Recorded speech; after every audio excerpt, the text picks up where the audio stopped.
Κέρδισα! Είναι άδικο. Ο Μπόκο μπήκε στο δρόμο μου. Αυτό δεν αλλάζει το στοίχημά μας, Μπεν. Α, έλα τώρα, αφού συμφωνήσαμε ότι αν χάσεις θα σπρώξεις τα καρότσια μου για ολόκληρη τη βδομάδα. Ναι, καλά. Και τι κάνουμε τώρα?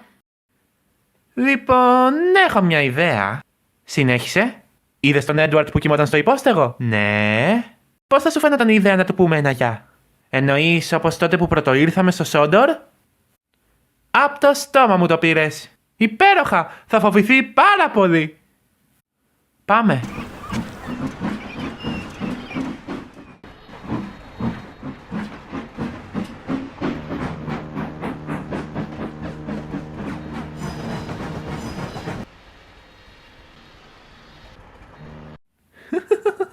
Εντάξει, σταμάτα.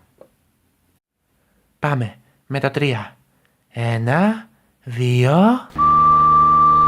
Μα το φουγάρο μου!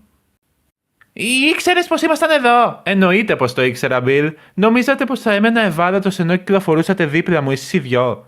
Ήταν ιδέα του Μπεν! Δεν ήταν... Γιατί πράγμα μιλάς, Μπεν, αφού είμαι για τα παλιοσίδερα και δεν μπορώ να κάνω κάτι. Γεια σου, Έντουαρντ. Υπάρχει κάποιο πρόβλημα εδώ? Όχι, τίποτα, Σόλτι. Οι δυο τους μόλις έφευγαν.